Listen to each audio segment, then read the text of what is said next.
privado, que são laboratórios habilitados pela Anvisa para realizar diferentes testes, né? Seja aí do ponto de vista, por exemplo, da equivalência que a gente está falando, perfil de dissolução, seja para desenvolvimento de método. Então, realmente, o que talvez fizesse a questão estar incorreta não fosse o fato de usar essa nomenclatura. Realmente, no escopo da legislação, ele se refere a centro. Então, vamos, né, privilegiar aí a palavra centro. Mas o centro de equivalência farmacêutica, ele é um laboratório Reblas. Não significa que só haja Reblas que façam estudo de equivalência farmacêutica, mas ele é um tipo de laboratório Reblas. Porque daí na lei fala o estudo de equivalência farmacêutica deve ser realizado por centro de equivalência farmacêutica, que faz só isso, né? Se tu falou que o Reblas... Exatamente, porque o Reblas é mais abrangente. O centro pode ser exatamente isso que fez a alternativa ficar incorreta, porque o centro, ele é um tipo de laboratório Reblas, porque é um dos laboratórios habilitados pela Anvisa para essa finalidade. Mas dentro do escopo de laboratórios Reblas, tem outros laboratórios que vão fazer outras coisas. Por exemplo, desenvolver seu método analítico, enfim. Tá? Então, entendi. Chegamos aí a um consenso. Obrigada, Gabi. Nada. Gente, tá rápido ou vocês estão me acompanhando? Tá bom? Tá bom. Tá. Então, considerações do estudo de equivalência farmacêutica. Ele deve ser realizado por centro de equivalência farmacêutica devidamente habilitado pela Anvisa, utilizando o mesmo lote do medicamento teste e referência empregados no estudo de equivalência farmacêutica. Tá? Na verdade, empregando o mesmo lote do teste e referência. Tá? E aí, quando a gente chegar no perfil de dissolução comparativo, é o mesmo lote do teste e referência e precisa ser o mesmo lote utilizado na equivalência farmacêutica. Tá bom? Compara simultaneamente medicamento teste e referência. Atenção ao simultâneo, porque tem questão que às vezes ele gosta de pegar aí nesse simultâneo. E com lotes dentro do prazo de validade. Então, vai ser realizado por centro de equivalência farmacêutica, com os mesmos lotes do medicamento teste e referência, comparando simultaneamente teste e referência e dentro do prazo de validade. Em relação às embalagens, né, o que a gente vai ter? Para aqueles medicamentos já registrados na Anvisa, eles deverão ser acondicionados nas suas embalagens comerciais, igual a gente encontra lá na farmácia. No caso de realização de estudos, né, com lotes piloto, os medicamentos eles vão ter que estar acondicionados minimamente na sua embalagem primária. Então, se é um comprimido, vai ter que estar ali no blister, tá? Pelo menos, devidamente identificado conforme legislação vigente. E se tiver um acessório, esse acessório ele precisa também estar junto com esse blister, tá? E ser fornecido aí para o centro. Sobre as formas farmacêuticas, né? O que a gente vai ter? O estudo de equivalência farmacêutica ele vai poder ser realizado com medicamentos que se apresentem na forma de comprimido revestido ou draja, cujo medicamento referência seja um comprimido simples ou vice-versa, desde que o revestimento não controle a liberação da substância ativa. Ou, se controlar, a gente vai precisar garantir que naquele intervalo de tempo libere a mesma quantidade de substância ativa. Sobre as formas farmacêuticas administradas como gotas, a gente vai sempre que ter, no estudo de equivalência farmacêutica, para essas formas líquidas, né, que a gente administra como gotas, é imprescindível determinar o número de gotas que corresponde a 1 ml e indicar a quantidade de substância ativa por gota. E a diferença permitida em relação ao número determinado de gotas por ml entre o medicamento teste e o medicamento referência pode ser de mais ou menos 10% em relação ao valor que está ali na embalagem, ok? Ao declarado na bula do medicamento referência. Tudo bem? Então, a gente vai ter que avaliar ali o número de gotas por ml do medicamento teste e do medicamento referência. E essa variação para o medicamento teste, em relação a esse número de gotas por ml, só vai poder ficar entre os limites de mais ou menos 10% em relação ao valor nominal, aquilo que é declarado em bula do meu medicamento referência. Não é aceito estudo de equivalência farmacêutica realizado com medicamento teste e referência acondicionados em embalagens primárias destinados a dosar, conduzir e executar a administração das formas farmacêuticas, ou que contenham acessórios que vão exigir ali ensaios específicos diferentes.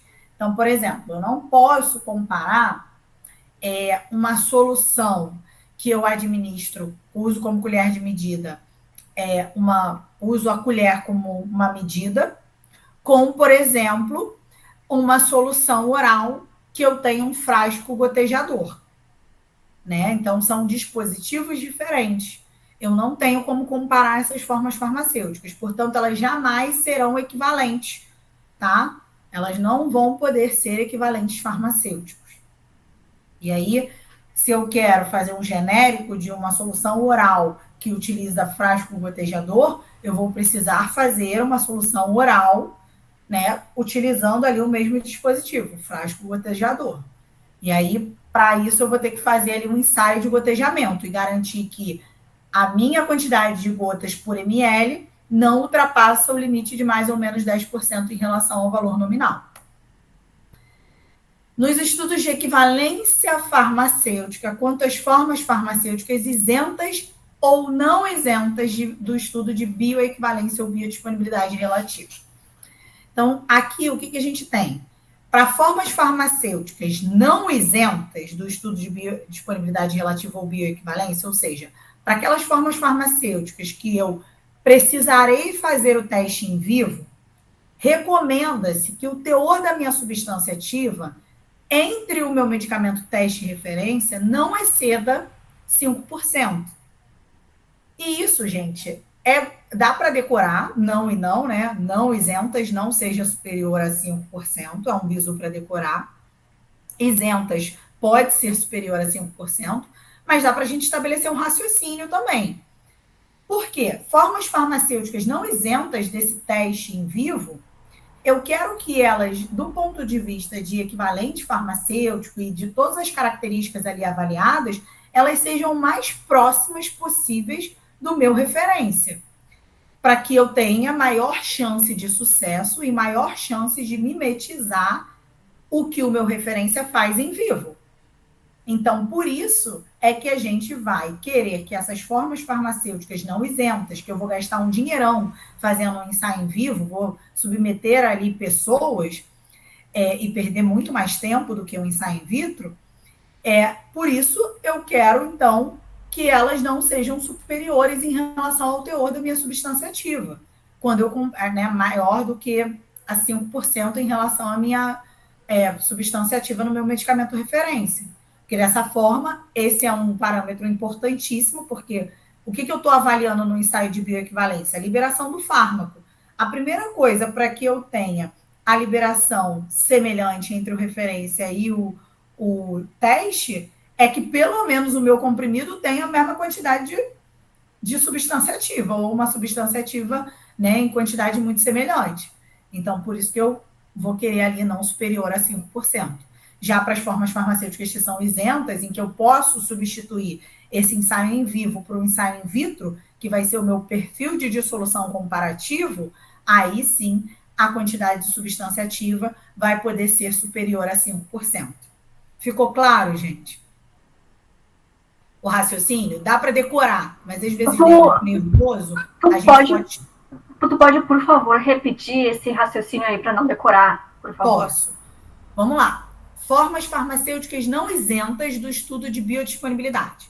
Então, vamos pensar, um estudo de biodisponibilidade, ele é um estudo em vivo, que a gente vai recrutar lá pessoas, vai administrar o medicamento, vai coletar sangue, são múltiplas etapas, é muito trabalhoso e custoso. Então, o que eu quero? Eu quero essas formas farmacêuticas que eu vou ter que submeter a esse ensaio, eu preciso que elas tenham sucesso, né? Eu não vou submeter um ensaio desse sem ter ali 80% de certeza que elas mimetizam o comportamento do meu referência. E uma das condições básicas para a gente pensar em mimetizar o comportamento do referência é ter ali uma concentração do fármaco na minha forma farmacêutica muito próxima, muito semelhante. Ou seja, não superior a 5%, essa diferença ali do fármaco. Então, na não isenta, o limite é mais estreito. E aí, na que é isenta, a gente pode liberar mais. Exatamente. Porque, assim, na que eu isento desse ensaio de biodisponibilidade relativa, a minha concentração pode ser maior, né? Porque eu não estou ali correndo. O ensaio que eu vou fazer é um ensaio in vitro, não é um ensaio em vivo. Então, é um ensaio muito mais econômico. Então, caso essa forma seja tão diferente, né? Esse medicamento teste seja tão diferente a ponto de ser reprovado no teste de equivalência farmacêutica, tudo bem. Agora, quando eu penso em submeter ainda um ensaio em vivo, as não isentas, eu garanto ali, né, a legislação ela já me limita em relação a essa questão da variação do teor de substância ativa do teste em relação ao referência, para que a gente aumente as chances de sucesso desse ensaio em vivo, reproduzir o que a gente avaliou para o referência. Deu para entender? Sim, sim. Obrigada. Tá? Mas também tem o bizu de não isentas, não seja superior. Não, não. E aqui formas isentas pode ser superior. E todas são 5%. Então, aqui é só de uma forma agora mais ilustrativa para que vocês, né, para quem tem memória visual aí, não esquecer. E aí tem uma questão aqui de 2021. Assinale a alternativa correta em relação aos estudos de equivalência farmacêutica. Agora vai reunir tudo aqui que a gente falou até agora. Letra A. É aceito o estudo de equivalência farmacêutica realizado com medicamentos teste e de referência acondicionados em embalagem primária, destinados a dosar, conduzir e executar a administração de suas formas farmacêuticas ou que contenham acessórios que exijam ensaios específicos diferentes? Isso é falso ou verdadeiro? Falso. Falso. Não pode ter ali, não pode ser ensaios, não pode exigir ensaios diferentes, né? E acondicionados em embalagens primárias. Alguém está falando alguma coisa no chat? Falaram sobre o gabarito, eu acho. Ah, tá. Letra B. Não devem ser realizados com medicamentos que se apresentem na forma de comprimido revestido ou draja, cujo medicamento referência seja comprimido simples ou vice-versa, desde que o revestimento não controle a liberação da substância ativa. Isso está certo, gente? Não. Não. Pode ser realizado com medicamento que se apresente na forma de comprimido revestido ou draja, cujo referência seja um comprimido simples, e vice-versa, desde que o revestimento não controle a liberação ou que a gente libere a mesma quantidade de substância ativa no intervalo posológico. Ok? Então, tá errado. Letra C. Para as formas farmacêuticas isentas do estudo de biodisponibilidade relativa, então são isentas. Eu posso, então, ser superior a 5%. Já havia ali um 15%. Já está errado, não vou nem ler. Então, letra C, errado. Mas na prova vocês vão ler, tá, gente? Letra D. Quando na realização de estudos com lotes piloto, os medicamentos devem ser acondicionados, no mínimo em sua embalagem primária, devidamente identificada conforme legislação vigente, incluindo acessórios, se aplicável. Essa alternativa está? Correta. Correta, isso aí, gabarito letra D. Letra E, o que está errado? Para as formas farmacêuticas não isentas, o meu limite é mais estreito. Então, não isentas não pode ser superior a 5%. Tem um 10% ali, esquece. Está errado. Beleza? Outra questão. Ah, não. É a mesma questão que eu digitei. Mas outra questão aqui em 2024. Em relação ao estudo de equivalência farmacêutica, é correto afirmar que para as formas farmacêuticas não isentas do estudo de biodisponibilidade relativa e bioequivalência, recomenda-se que a diferença de teor da substância ativa entre o medicamento teste e o referência não seja superior a 5%. Nossa, gabarito de cara, não é? Não. Gabarito letra A. Agora vamos ver o que está errado nas outras. Não quero dar cola ali do que está errado, mas vocês já viram. Letra B. Deve ser realizado comparando-se separadamente medicamento teste e medicamento referência, gente. Simultaneamente, né? Não separadamente. Então, atenção às palavrinhas, né? No caso da realização de estudos com lotes pilotos, os medicamentos não precisam estar acondicionados em sua embalagem primária? Precisam estar, no mínimo, na sua embalagem primária. E, se houver acessório, devem acompanhar essa embalagem primária também.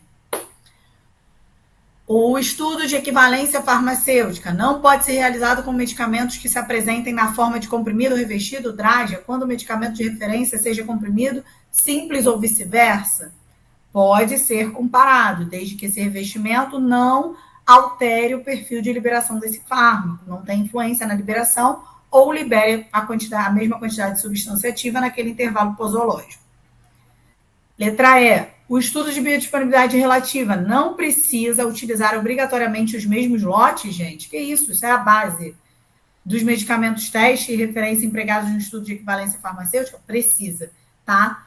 Tanto biodisponibilidade como perfil de solução comparativo, como equivalência farmacêutica é o mesmo lote do início ao fim.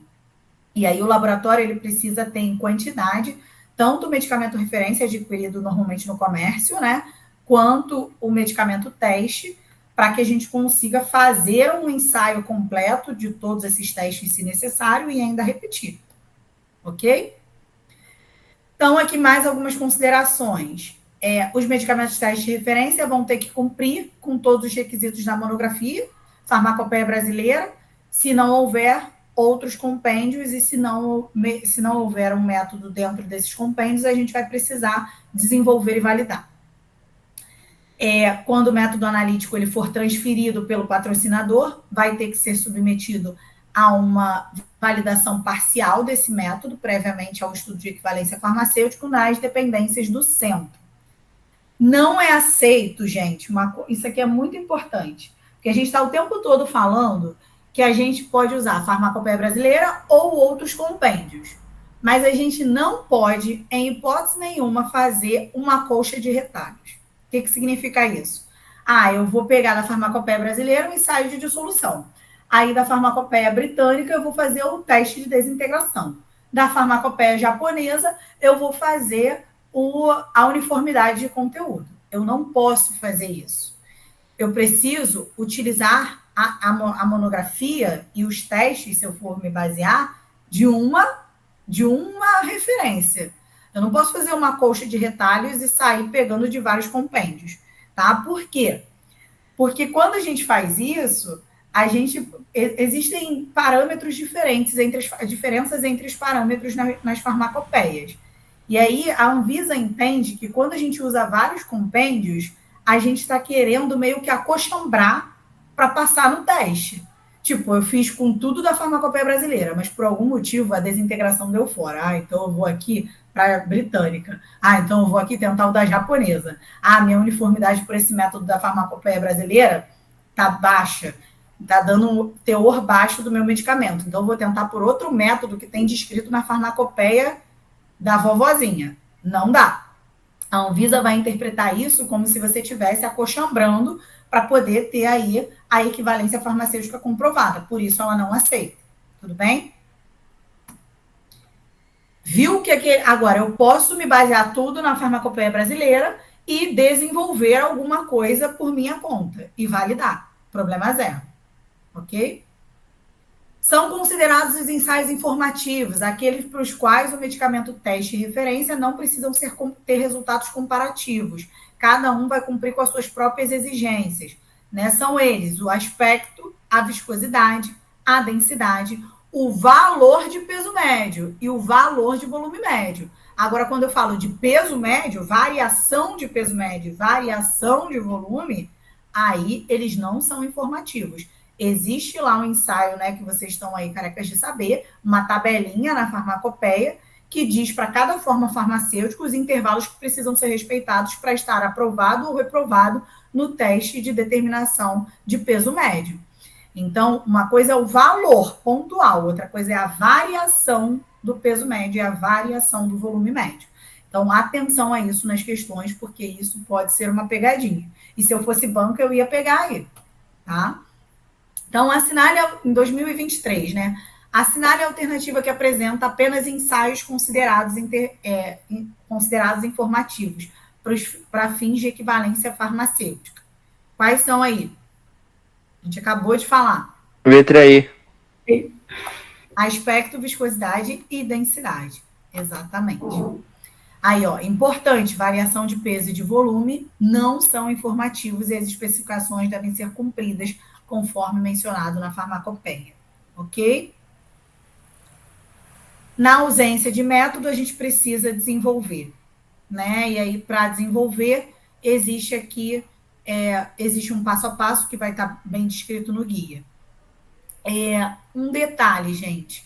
Como eu disse para vocês, o certificado não entra dado bruto, mas o relatório ele vai entrar dado bruto. E aí, no relatório, a gente vai apresentar ali algumas informações, inclusive o desenvolvimento do método de dissolução, quando necessário for. E aí, para desenvolver, a gente precisa ter ali algumas etapas, que a gente já vai falar mais à frente. Além disso, o centro responsável pelo estudo ele deve arquivar a cópia do relatório, né, de dissolução fornecido pelo patrocinador e proceder à validação parcial, como a gente falou, ok? Alguma dúvida em relação à equivalência farmacêutica? Agora vamos para considerações do perfil de dissolução comparativo. O que é esse perfil de dissolução comparativo? Ele vai ser um ensaio analítico com múltiplas coletas, com coletas em múltiplos pontos, para avaliação da dissolução, da curva de dissolução da substância ativa. E a ideia é comparar essas formulações e entender se elas são ou não semelhantes do ponto de vista de dissolução. Então, ele é diferente do ensaio de dissolução, como a gente já mencionou. E aí, da mesma forma, a gente vai ter que fazer em centro de equivalência farmacêutica, comparando, utilizando o mesmo lote do teste de referência utilizado no ensaio no estudo de equivalência farmacêutica, comparando simultaneamente teste e referência dentro do prazo de validade. Os medicamentos que se apresentam na forma de comprimido ou drágio ou vice-versa, né, desde que o revestimento não controle, vai poder fazer aí, ter o seu perfil de dissolução semelhante à referência. E quando o resultado do estudo de perfil de dissolução comparativo for não semelhante, aí a gente vai ter a necessidade de fazer o estudo de biodisponibilidade ou bioequivalência, que a gente vem falando. Então, se o meu resultado de perfil de dissolução, ali dentro da tentativa de registro do meu genérico, ele dá não semelhante, eu posso, como empresa, decidir levar essa mesma forma farmacêutica, esse mesmo medicamento, para avaliação em vivo. E aí, posso, inclusive, atestar a intercambialidade desses medicamentos com essa biodisponibilidade, caso a biodisponibilidade ou a biodisponibilidade relativa dê semelhante ao meu medicamento referência, ok? Então, o fato de ter dado não semelhante in vitro não significa que em vivo também vai ser não semelhante, tá? Eu posso correr esse risco enquanto empresa e querer partir para o ensaio em vivo. Em que casos a empresa vai fazer isso? Quando, por exemplo, existe algum mecanismo relacionado à absorção desse fármaco que a gente não consegue mimetizar in vitro. E aí, por isso que a gente vê um perfil não semelhante in vitro, mas quando vai para os ensaios em vivo, ele dá semelhante e a gente consegue aí registrar como genérico e garantir a intercambialidade. Tudo bem? Ficou claro, gente? Sim. Beleza.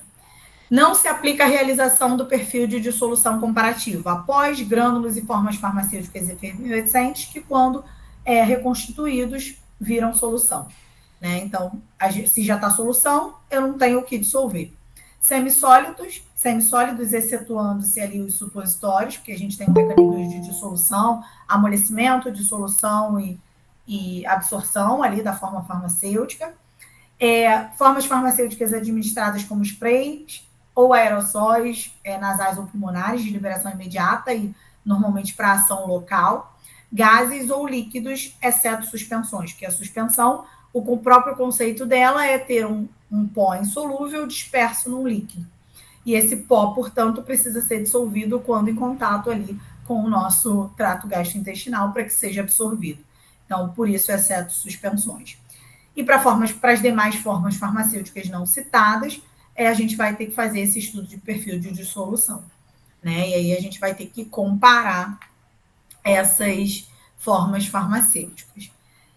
No estudo de perfil de dissolução comparativo, eu vou utilizar a substância química de referência oficializada por farmacopeia ou por outros compêndios, e no caso da inexistência dessa substância, eu posso usar uma substância química de trabalho, tá? Que é a tal da caracterizada ou SQT, desde que eu tenha ali, né, tudo certinho, os parâmetros dela determinados.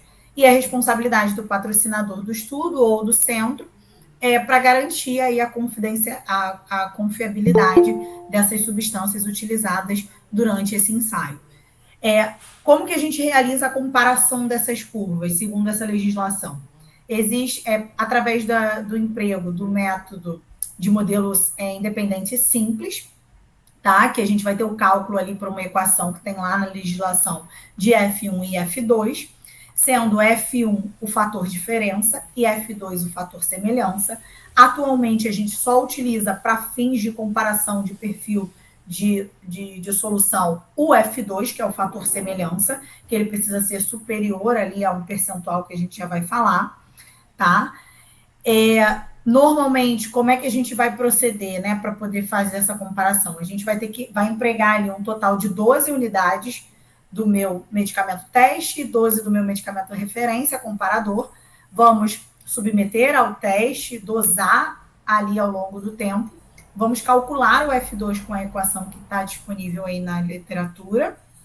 E aí, uma vez calculado esse F2, ele precisa, para que a minha forma farmacêutica seja considerado, né, semelhante, que ele esteja compreendido entre 50% e 100%. E aí existem, além desse critério, a gente também precisa respeitar alguns outros critérios para fazer a avaliação desses perfis de dissolução. Então, o medicamento teste referência, né, o comparador, deve apresentar o mesmo tipo de dissolução ou dissoluções correspondentes. Por exemplo, se eu estou falando de um medicamento referência comparador que apresenta dissolução média de 85% em 30 minutos, do tipo rápida, né, que a gente definiu lá na frente, o meu medicamento teste, ele não pode apresentar uma dissolução muito rápida, de 85 em 15. Ele tem que também apresentar uma dissolução de 85 em 30 minutos. O fator F2 vai ter que estar compreendido entre 50 e 100. Um macete para a gente decorar F1 e F2, porque às vezes nas questões eles trocam, é a ordem alfabética. O D vem primeiro que o S. F1, fator diferença. F2, fator semelhança. Né? Então, 1, 2 é o D e o S.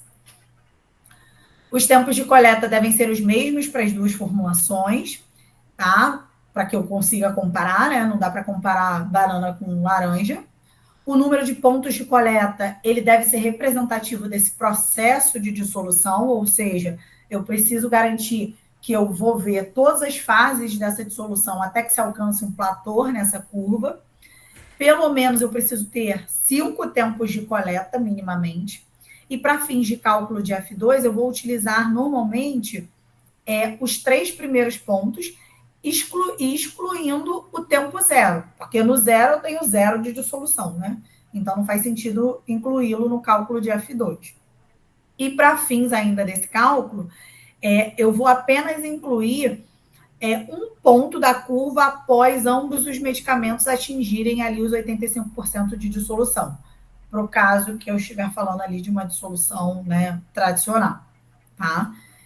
E também, para permitir o uso das médias, né, ou os coeficientes de variação, para os primeiros pontos de coleta, ele não pode exceder 20%, e para os últimos, para os demais, 10%.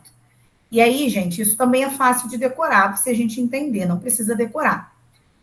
Ali no ponto inicial da curva, eu tenho uma maior variabilidade, porque o meu processo de dissolução ainda está toda acontecendo. Eu ainda tenho muito fármaco ali naquela forma farmacêutica que está sendo liberado. À medida que eu vou me aproximando do platô, eu tenho um comportamento menos variável, né? Mais constante, menos flutuante. E aí, portanto, né, para os demais pontos, essa variação permitida entre os pontos, né, entre a dosagem ali do fármaco, é de no máximo 10%. E para a porção inicial da curva, não pode exceder 20%. Ok? Então, aqui uma questão de 2021. Em relação aos estudos de perfil de dissolução comparativo, assinale a alternativa correta. Letra A. Na comparação dos perfis de dissolução, pode-se usar o método modelo independente simples, que emprega um fator diferença, F1, e um fator semelhança, F2, às vezes ele troca, aqui ele não trocou. E o fator F2 corresponde a uma medida de semelhança entre as porcentagens dissolvidas de ambos os perfis. Tá correto ou tá errado, gente? Certo. Então, a gente utiliza F1 para comparar? Não. A gente só utiliza F2.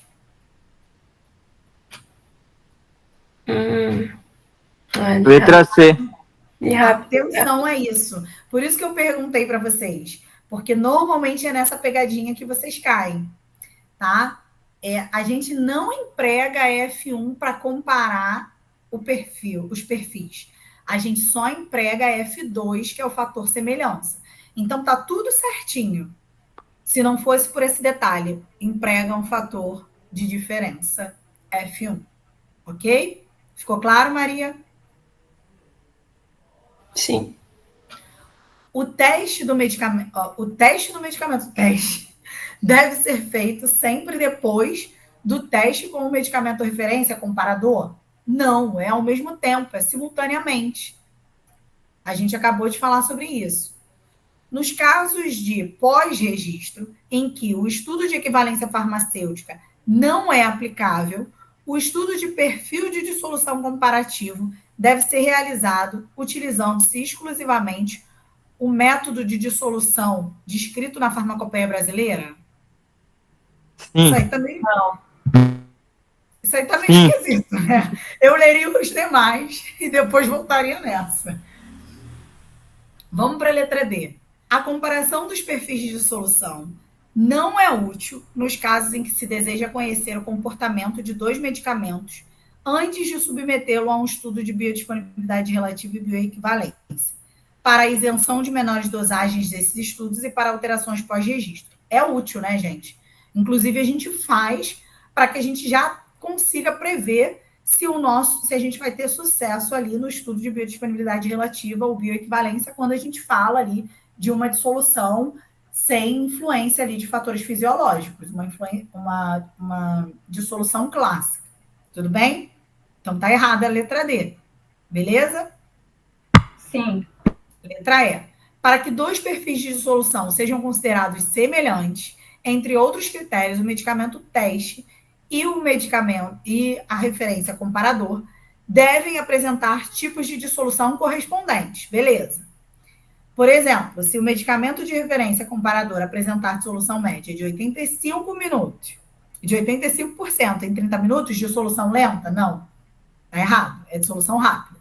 Então, vamos voltar para a letra C e vamos reler, porque é ela que deve ser o gabarito. E não, o gabarito é letra A. Viu? Mas vamos ler a letra C de novo. Então, realmente, eu fui mais realista que o rei. Pode-se usar um modelo independente simples, que emprega um fator de... Tudo bem, que emprega um fator de diferença e um fator semelhança. Ok. Realmente, o modelo emprega o fator diferença e o fator semelhança. Sim, eu até fui olhar aqui depois. Tá certinho. Eu é que caí na pegadinha.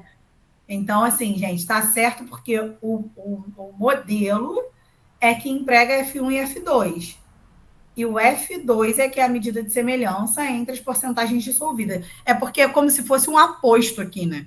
Tipo, ele fala do método, explica o método, E, na verdade, na comparação dos perfis de dissolução, o fator F2 corresponde à medida de semelhança entre as porcentagens dissolvidas de ambos os perfis. E aí, para isso, a gente usa o método modelo independente simples, que emprega F1 e F2. Beleza. Mas é só o F2 que a gente usa para comparar.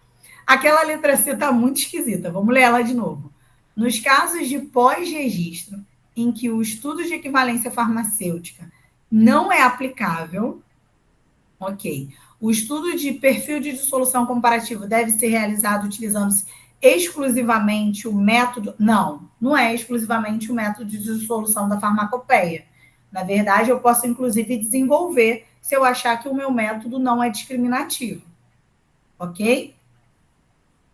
Ficou claro, gente? Mais ou menos. Mas depois eu vou ler melhor lá para ver se eu entendo. Porque olha só, em alterações pós-registro, o que ele está falando aqui? No caso de eu ter... Porque eu posso fazer estudo de equivalência, né? O estudo de equivalência ele pode ser exigido no contexto lá da 7.3 para algumas alterações pós-registro. Então, existe lá uma tabela que é bem ingrata de decorar, e que eu não acho que é o caso decorar, no anexo da 7.3, que vão trazer várias alterações e, dependendo da alteração, a gente pode ter a necessidade de fazer um estudo de equivalência farmacêutica. Ok? É que nessa letra C, professora, eles preferem preferencialmente, não exclusivamente. Isso, exatamente, preferencialmente. Tá? E aí, o que ele está falando? Que ele está dando um exemplo aqui de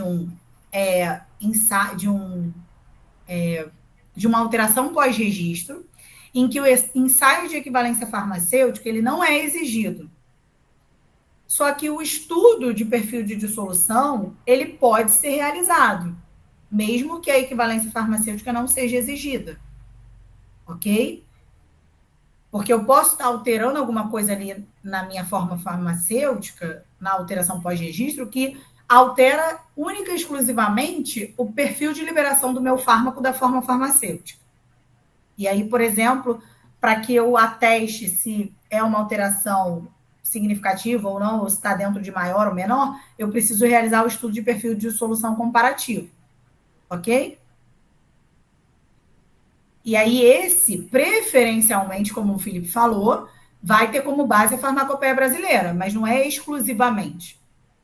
Porque eu posso, inclusive, desenvolver um método de dissolução conforme o guia e validar. Tudo bem? Sim. Beleza. Próxima questão. Assinale a alternativa que completa correta e respectivamente o texto a seguir, referente aos procedimentos usados para a comparação dos perfis de dissolução de medicamentos. Para a comparação de perfis de dissolução, entre outros procedimentos, deve-se empregar unidades do medicamento teste e do medicamento referência comparador. Deve-se calcular o fator que corresponde a uma medida de semelhança entre as porcentagens dissolvidas de ambos os perfis. Para que dois perfis de dissolução sejam considerados semelhantes, devem apresentar tipos de dissolução correspondentes e o valor do fator semelhança deve estar compreendido entre... Letra D? D. Na verdade, exato, 50% a 100%, mas a gente utiliza 12 unidades e o fator F2, que eu acabei falando. É que tem outras lacunas ali que eu acho que não apareceram. Exatamente. Entre 50% e 100%. E aí, gente, só para a gente relembrar aqui, ó, formas farmacêuticas de liberação modificada. Né? Quando a gente fala de forma farmacêutica de liberação imediata, a legislação vai trazer para a gente que a dissolução in vitro ela vai ter que acontecer, né, no mínimo ali, 75% da substância ativa estar liberada, solúvel, em 45 minutos. Tá? E essas formas farmacêuticas de liberação imediata são aquelas clássicas, né? Um comprimido simples é uma forma farmacêutica de liberação imediata. Então, eu espero que ele libere 75% da substância ativa em 45 minutos. Ok? E aí, essas de liberação imediata, elas podem se diferenciar em dissolução rápida, e aí eu vou ter 85% em 30 minutos, ou dissolução muito rápida, que eu vou ter 85% em 15 minutos. Tá claro? Sim. Quando ele se referir à liberação imediata, 75 em 45. Quando ele diferenciar em rápida e muito rápida, 85 para ambas, porém rápida em 30 minutos, muito rápida em 15 minutos. E aí a gente ainda tem a possibilidade de ter as formas farmacêuticas de liberação modificada, entre elas a liberação prolongada e a retardada. A liberação prolongada, gente, é quando eu tenho mais de uma dose dentro de um comprimido, por exemplo. E aí ela vai liberando aos poucos essas doses ao longo ali do dia. Né? Então, por exemplo, para aumentar a adesão do meu paciente, eu faço ali um comprimido, em vez dele tomar 3 vezes ao dia, ele vai tomar uma vez ao dia e esse ativo ele vai sendo liberado, disponibilizado. Agora, quando eu falo de uma forma farmacêutica de liberação retardada, eu estou dizendo que a minha forma farmacêutica devia liberar no meu, começar a liberação no meu estômago, né, que é como as formas farmacêuticas de liberação imediata fazem. Porém, como ela é retardada, ela é gastroresistente, tem um polímero ali gastroresistente, ela vai liberar mais tardiamente, preferencialmente no meu intestino.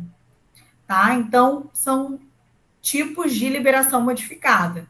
A liberação prolongada, que eu tenho mais de uma dose nessa forma farmacêutica, e a liberação retardada, que eu tenho ali polímeros gastroresistentes, que vão ser resistentes aí à liberação, né, à degradação no estômago, e vão persistir aí até o intestino, onde então serão ali, por conta do pH, erodidos e finalmente esse fármaco liberado para ser absorvido, né, dissolvido e absorvido. Tudo bem? Sim. E aí, para cada um desses tipos de liberação modificada, no contexto do perfil de dissolução, a gente vai ter aqui algumas coisas importantes. Então, para formas farmacêuticas de liberação prolongada, a coleta da amostra ela vai ter que ser representativa do processo de dissolução, né? Por exemplo, ali a cada 1, 2 ou 4 horas, e depois a cada 2 horas, até que ambos os medicamentos apresentem dissolução de 80% da substância ativa, ou o platô seja alcançado. Então, a prolongada tem várias doses do medicamento. Então, ela vai ficar ali liberando por 1, 2, 4 e a cada 2 horas. Eu vou retirando alíquotas desse meio para construir a minha curva. Então, é bem mais demorado do que, por exemplo, os de liberação imediata, que eu faço 5, 10, 15, 30, 45 e 60, normalmente. Ok? E para formas farmacêuticas de liberação retardada, que são as gastroresistentes, eu vou ter uma etapa ácida e uma etapa em meio tampão. O que eu espero? Que na etapa ácida, né, em HCl01, durante 2 horas, eu não tenha fármaco liberado, dissolvido. E que, quando eu coloque essa forma, então, no meio tampão, num pH mais alcalino, 6,8, eu espero que tenha ali o processo de dissolução clássico ocorrendo. E aí eu espero ver um comportamento muito semelhante ao da forma farmacêutica de liberação imediata. Então, eu vou começar a coletar agora eu vou coletar 15, 30, 45, 60, 120 minutos. Até que haja ali 80% da dissolução da substância ativa ou o platô seja alcançado. Tudo bem? Ficou claro? Sim. Os estudos de dissolução para testar a bioequivalência ou biodisponibilidade das formas farmacêuticas de liberação retardada devem ser realizados por dissolução em meio retardada, seguida de dissolução em... Eu vou ter etapa ácida e etapa em tampão, certo? Então, eu vou fazer ali em HCl01 durante 2 horas, seguida da dissolução em tampão, até que eu alcance 80%, né? Ou o platô seja alcançado. Gabarito, letra A. Tudo bem? Sim. Aqui tem algumas observações que eu vou deixar para vocês lerem depois. E aí, só a última coisa que eu gostaria de ressaltar aqui em relação a essa legislação é o certificado de estudo de equivalência e perfil de solução comparativo, né, que não são aceitos resultados descritos como conforme, de acordo ou outros. Eu preciso, quando for uma especificação quantificável, eu preciso descrever ali a grandeza numérica e a unidade dessa medida. Tá? Não adianta eu botar conforme, de acordo com aprovado pela farmacopeia. Não, preciso botar o valor que eu obtive do teor. Tudo bem? E a minha conclusão vai ser que, beleza, está dentro dos parâmetros preconizados do que eu usei de referência. Mas eu preciso ter ali o valor. E para o ensaio de esterilidade é que vai admitir, então, estéril ou não estéril. Tá? Mas quando for quantificável, eu tenho que botar valor e unidade. Então, aqui é só para vocês terem aí em mente. Última coisa que eu gostaria de ressaltar dessa legislação é esse anexo. A gente tem algumas categorias, né, e alguns ensaios. De acordo com a categoria, de acordo com o tipo de ensaio, a gente vai classificar numa categoria. Então, para ensaios cuja finalidade é o doseamento do ativo, do medicamento em estudo, vão estar incluídos ali na categoria 1. Então, doseamento e uniformidade de doses unitárias. Na categoria 2, a gente vai estar relacionando com quantificação de impurezas ou substâncias relacionadas.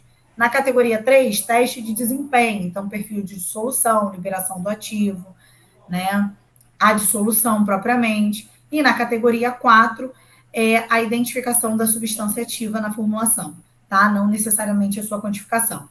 É bom ter esse anexo em mente e saber diferenciar ele do que está lá na RDC 166, porque na RDC 166 difere um pouco da classificação da RDC 31, tudo bem? E aí já caiu lá atrás uma questão em relação a isso. Então, de acordo aí com esse anexo, ele pede para a gente marcar incorreto. Então, categoria 1, são ensaios cuja finalidade é o doseamento do ativo e do medicamento em estudo. Estão incluídos nessa categoria o teor e a uniformidade de doses unitárias? Tá certo, né? A gente acabou de ver. Categoria 2, ensaios para quantificação de substâncias químicas presentes em menor quantidade nos medicamentos testados. Estão incluídos nessa categoria a identificação via análise cromatográfica? Nada a ver. Esse é o gabarito. Né? Em nenhum momento eu falei sobre isso. Categoria 2 são os ensaios de impureza.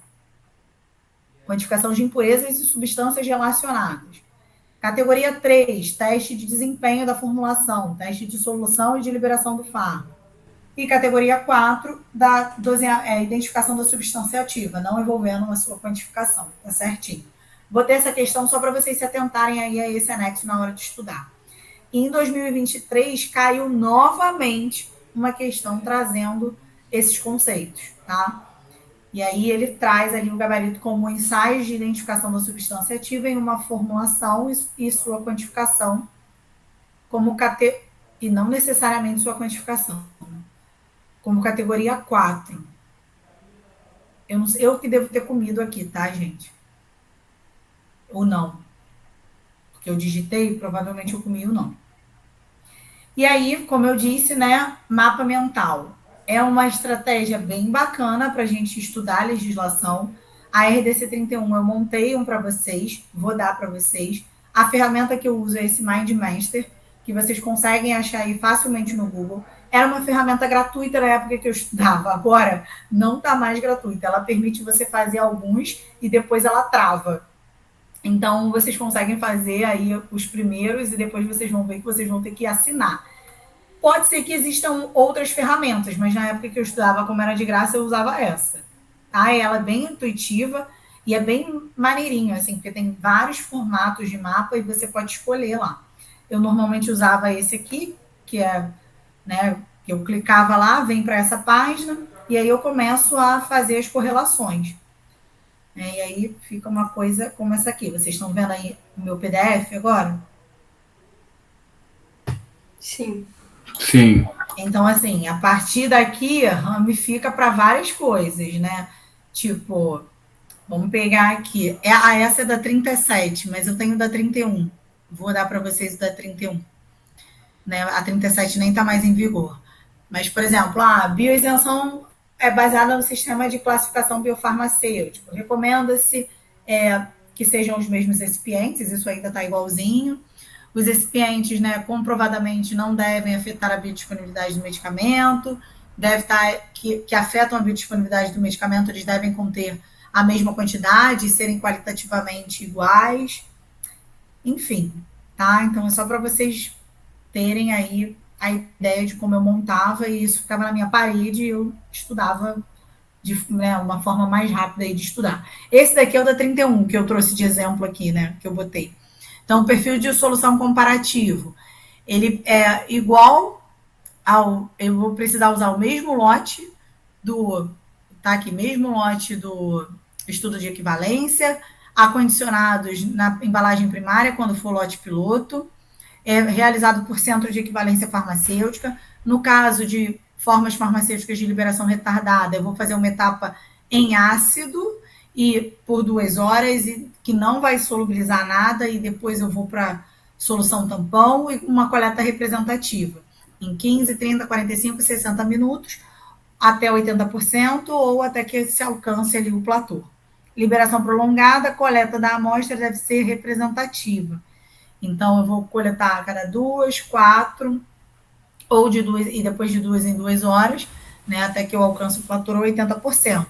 Para eu dizer que os perfis são semelhantes, a F2 tem que estar entre 50 e 100, mesmo tipo de dissolução, idênticos tempos de coleta, no mínimo ali 5 minutos, os tempos de coleta devem ser representativos do processo, F2 dos 3 primeiros pontos não pode, eu vou utilizar os 3 primeiros pontos para calcular F2, excetuando-se ali o T0, e no caso aqui dos primeiros pontos, eles podem variar 20% e os últimos 10%. E F2 eu só vou para calcular ele, além dos 3 primeiros, excetuando-se o T0, eu vou escolher um ali depois que alcança o platô, ou 85% ali de dissolução, tá? Então, só para vocês terem ideia aí do que eu colocava. Agora vamos falar aqui do guia rapidinho. Então, esse guia, né, ele é o guia de dissolução aplicável a medicamentos genéricos, novos e similares. Então, ele tem tudo a ver com a RDC 31, porque ele vai dar conta de dizer como faz um ensaio de dissolução quando esse ensaio dos compêndios não der conta de ser discriminativo e dar ali bons resultados. Então, ele tem como objetivo apresentar recomendações técnicas quanto ao desenvolvimento de métodos de dissolução aplicáveis a medicamentos novos, genéricos e similares, com foco em formas farmacêuticas sólidas orais, a fim de assegurar a adequabilidade de métodos de dissolução ao uso proposto.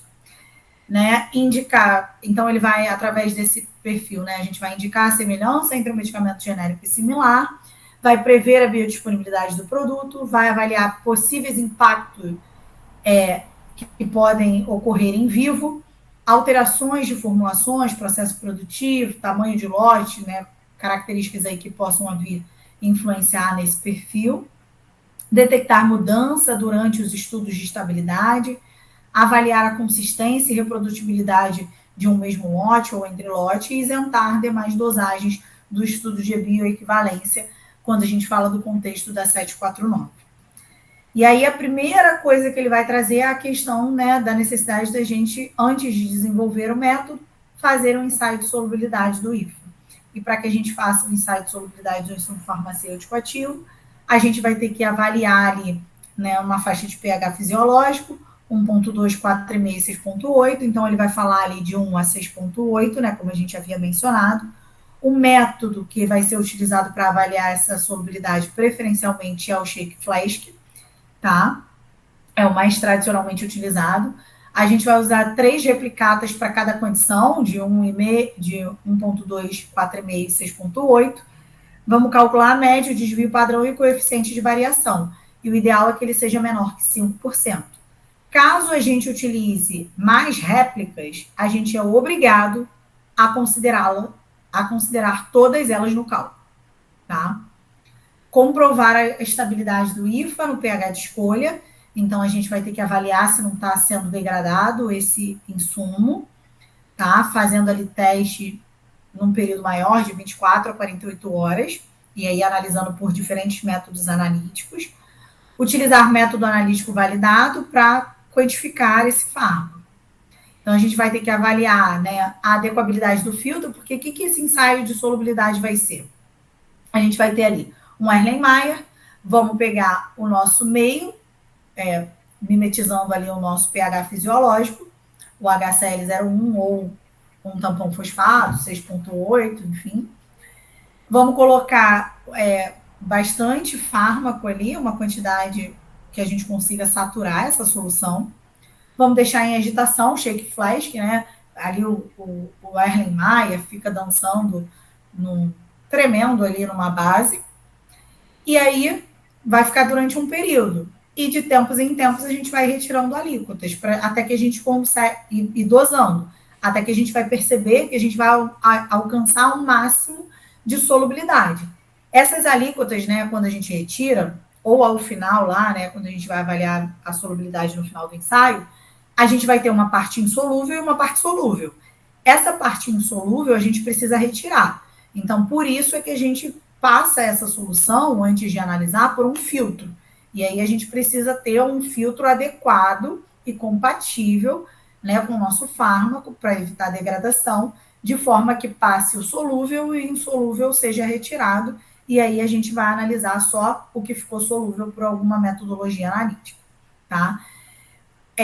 Os insumos fotossensíveis, a gente precisa utilizar vidraria âmbar, tá? Ou fazer no escuro, ou com iluminação especial. Os pouco solúveis, a gente pode utilizar tensoativo, mas tem limites para a utilização deles. E recomenda-se que a empresa apresente os resultados em forma de tabela. E aí uma questãozinha lá de 2021 em relação a isso. Em relação à determinação da solubilidade de um insumo farmacêutico ativo, é correto afirmar que o método recomendado é o Stay Flask, que é o método de solubilidade tradicionalmente utilizado. Tá certo? Não. Isso aí. É Shake Flask. Não é com Y, é com K. Né? Nem é shake, né? SHAK. Deve ser feita a 37, mais ou menos 1, na faixa de pH fisiológico de 1 a 6,8, em pelo menos 3 meses diferentes. Amiga, só um 1,2, 4 comentário. meses. A ligação vai acabar em 1 minuto. A gente entra em outra sala. Então, eu vou, na verdade, agora. O que você Tem só prefere? umas questões. Era só essas 3 questões e condição 5. Quer voltar para outra sala, então? Vamos só para a gente falar Tá. dessas 3 e se despedir? Tá bom. Já mando lá o link. Tá.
Gente, eu tenho que ser mais sucinta, eu quero falar tudo.